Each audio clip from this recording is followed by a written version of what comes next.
and gentlemen, the president is here, ladies and gentlemen.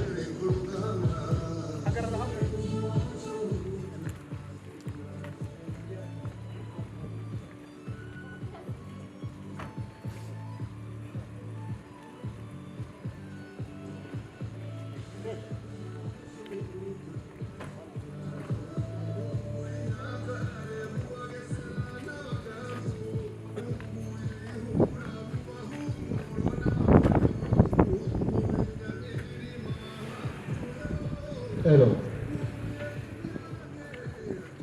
vous pouvez baisser la musique.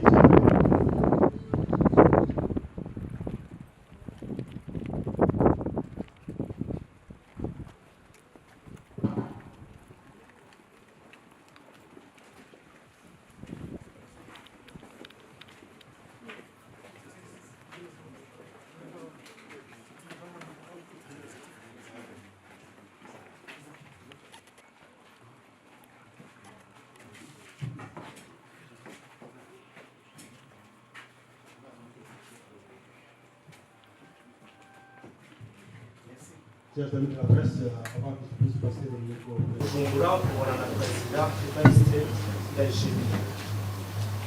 Ese mu byo mwaganiriye iki kugeza ubu bigeze he bishyirwa mu bikorwa mbese biraganisha he mu buryo kugira ngo ikibazo gihari gikemuke Il dit que vous vous êtes entretenu avec le président de Burundi, Ndayishimiye Evariste, avant que les contingents viennent.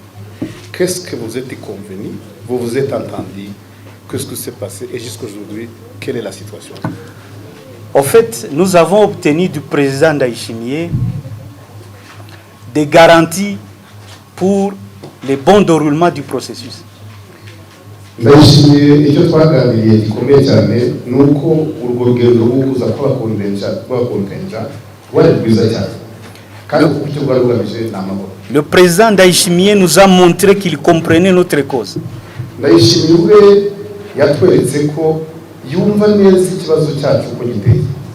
Et qu'il savait que la voie que l'East African Community a tracée était la meilleure pour nous permettre de résoudre les problèmes.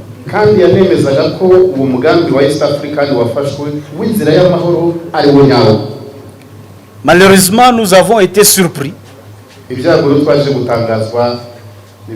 par la réalité du terrain.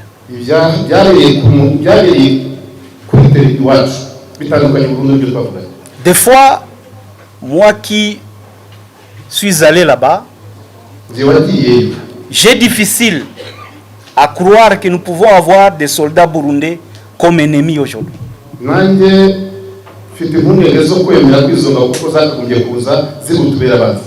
J'ai du mal à croire que le Burundi, qui est le garant du processus, parce que c'est lui qui pilote le processus, j'ai difficile à croire qu'il peut passer outre le processus.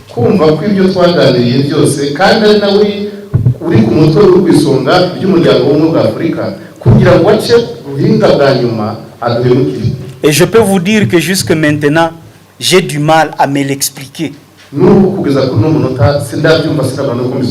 J'ai du mal à me le convaincre.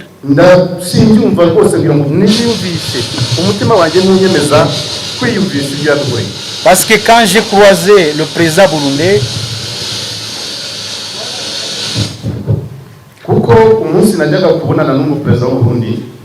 j'ai trouvé quelqu'un de pacifiste.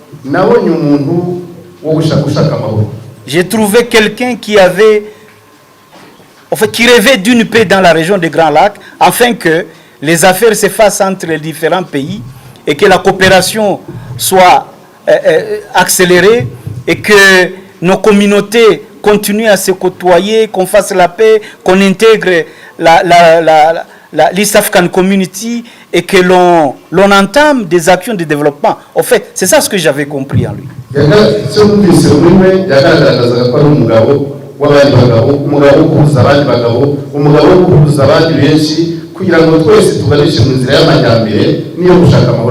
Je n'avais jamais lu dans le président Ndayishimiye l'intention de faire la guerre au M23.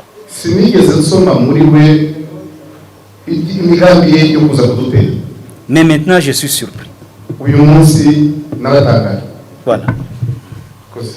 sobanukiwe neza mwagiye kumureba nyuma y'uko tubonye bari abasirikare mwagaragaje yuko bafashe ku rugamba ese mwamusabaga yuko wakora iki ko mugaragaza ko mwafashe abasirikare mbese mwaganiraga iki ni nyuma y'uko bibaye cyangwa ni imbere y'uko mwari mutangiye gufasha?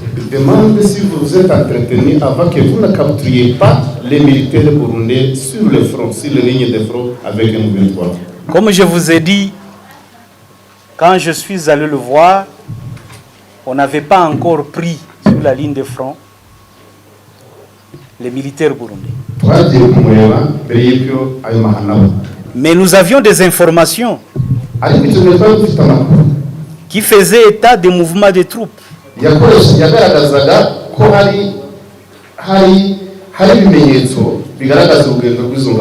Nous avions des informations vérifiées sur la capture par les contingents burundais des citoyens congolais dans le Massissi à cause de leur faciès qu'ils livraient au FRDC.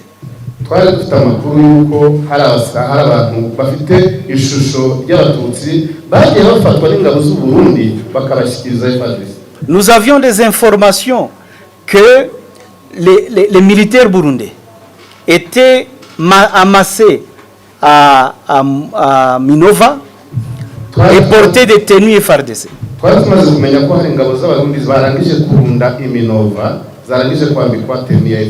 Et à ce moment-là, comme vous le savez, les contingents burundais venaient de donner au FRDC l'entité de Mushaki.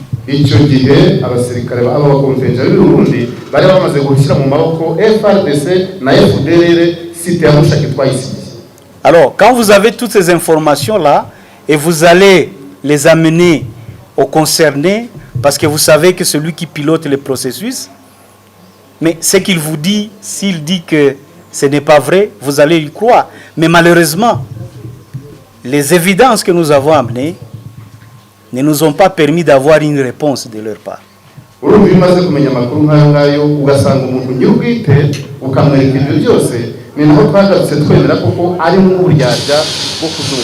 On quittait Bujumbura sans avoir de réponse précise sur chaque évidence, sur chaque preuve que nous avons amenée.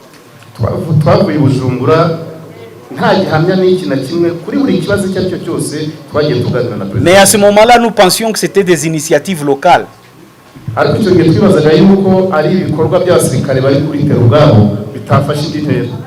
Mais après, lorsque nous avons commencé à capturer des soldats burundais en tenue FARDC, et c'est là où nous avons compris que nos informations étaient vraies.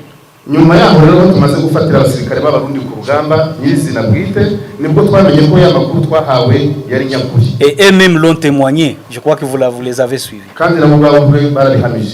Merci.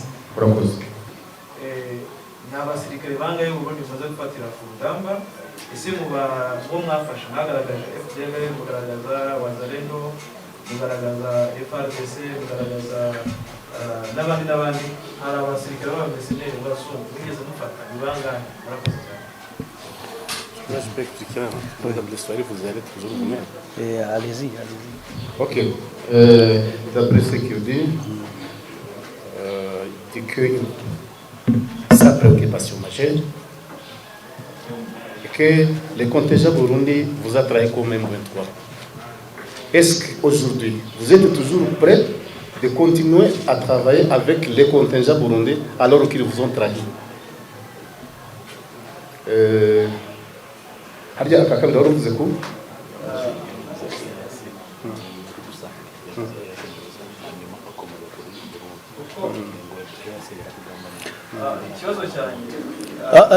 Tufanye hivi bwana, twende swali kwa swali. Tutakupatia mic.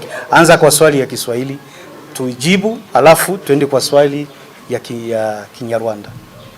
Nilikuwa nauliza na kwenye matangazo mlipitisha Twitter yenu na paper mliandika. Ndio. Mmesema kila siku kuna mauaji ya kimbari, kuna mpango wa mauaji ya kimbari. Kabisa.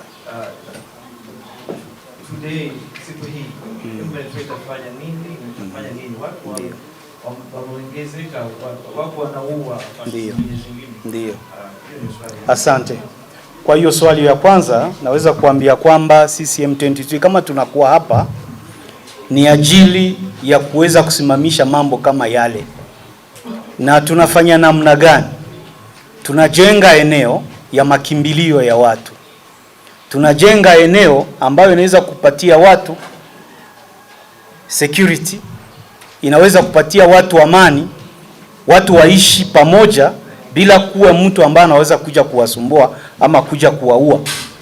Na ndio maana niliwaambia eneo hii ambayo tunakuwa ndani ni eneo ambayo kila mtu anakaa vizuri, hakuna ambaye anasumbuliwa. Tunakabiliana na shida pamoja na raia yetu. Tukasikia kwamba kuna kuwa adui ambaye anakuja kutenda maovu, tunamfuatilia na tunamtoa. Na hii hali ambayo tulijenga hapa kwetu ndio tulikuwa tunadhani wakati tutakutana na government ya Kinshasa tutaongea ili hali hii ambayo inakuwa kwetu iwe fasi zingine. Mauaji yasiwe, mtu asiuawe kwa ajili ya gisi aliumbiwa na Mwenyezi Mungu. Hakuna mtu ambaye aliambia Mungu uniumbe hivi, uniumbe. Twebwe twakubiswe n'inkuba nk'uko twabibabwiye, kuona kwamba jeshi ya Burundi ilikuja kufanya mambo ambayo haikukuwa inafatana na mipango ambayo East African Community walipanga. Kubona ingabo z'u Burundi zaraje gukora ibitari mu mugambi w'ibyabazinduye. Na walipambana na sisi. Kandi ubwo barazi bajya ku rugamba byeruye. Tayari wamejifanya maadui zetu. Tayari ubwo bari bahindutse abanzi bacu kera. Na wanatufanya sisi tu adui yao. Kandi baduhindura abanzi babo koko. Na sisi hatukuwa tunatarajia hiyo. Kandi twebwe twabiteganyaga. Ndio maana leo tunasema, niyo mpamvu uyu munsi tuvuga kama wakiendelea na hiyo hali, nibakomeza kugenda muri izo nzira ya kuweza kuua watu wetu, kukomeza kwica abantu bacu mueneo ambao tuliwaachia, abo twabasigiye ku mahoro, sisi hatuwezi kubali hiyo hali, ntabwo tuzabyihanganira. Na ndio maana tunafanya gisi yote ili kila fasi kwenye tunaona raia yetu wanauawa, hata kama kunakuwa jeshi ya Burundi ambayo inachangia kwa hiyo mauaji, sisi tunaenda hapo tunasimamisha mauaji. Niyo mpamvu aho tubonye hose aho twabasigiye bafatanije nabo bagize banabi tujya kwagombora. Maana tunadhani kwamba mission ya East African Community Regional Force ni kusecurize, ni kupatia population amani, kuwapatia security, kuwa protect. Kuko intego yacu ni gushakira amahoro abaturage bacu no kubarinda. Na ukaangalia eneo zote ambao zingine contingent ambazo sio za Burundi kwenye ziko zinaleta amani. Kandi abandi ba contingent bazanye n'abarundi aho bari bose hari amahoro. Hakuna wale wauaji ambao wanakuja huwa hapa. Hao wicanyi baza kufatanya nabo. Ni eneo hizo ambazo tuliachia Burundi ndio watu wanakufa. Ni eneo hasigaye Burundi ni abantu bapfa. Ndio maana hiyo swali tunawaza kwamba wakati viongozi wa East African Community watakutana, tunatarajia kwamba wataongea hiyo swali na waimalize. Nicyo gituma twibaza ko umunsi izo ngabo abayobozi abakuru b'ibihugu bo muryango w'Uburasirazuba bwa Afurika nibongera guhura, icyo kibazo twibaza ko bazakishyira ku rutonde rw'ibyigo. Asante. Murakoze. Hari akabazo ka gatatu. Swali yangu ingine nabazaga kuvuga ko mwafashe abasirikare benshi b'u Burundi ku rugamba, ibanga mwafashe iseko urugamba mu Rwanda harimo n'abazungu b'Iseneri benshi bava hanze, mwabafashe iseko nibanganye ikibazo cyane. Parmi les contingents qui ont été capturés sur le front de la ligne avec M23, il se demande si est-ce que vous avez capturé combien de contingents burundais et qu'il y a aussi des mercenaires et d'autres même les FDLR. Est-ce que vous pouvez nous dire le nombre que vous avez capturé, que ce soit les mercenaires, les contingents burundais et autres? Vous savez que jusqu'à présent, il y a une situation de guerre qui se poursuit.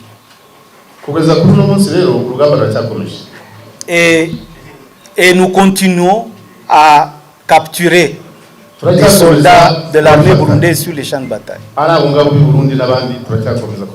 Alors, à un certain moment, nous allons organiser un point de presse avec tous les capturés pour vous les présenter, vous puissiez les voir et même leur poser des questions. igihe nikigera rero tuzongera tubatumeho kugira ngo tubereke abo twafashe nibiba ngombwa namwe mwiganirire nabo. Comme ça, vous verrez leur nombre. Icyo gihe nubwo muzabona umubare wabo, vous saurez à quel parti, à quel pays ils appartiennent. muzamenya ibihugu bakomokamo. Vous saurez s'ils sont blancs ou noirs. muzamenya niba ari abera cyangwa ari abirabura. Tous les détails vous aurez à ce moment-là. Icyo gihe byose muzayibonera. Retenez ça, c'est une promesse que je vous fais. kandi iryo ni isezerano mubaye. Merci. Urakoze.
Gereza cya gikapu.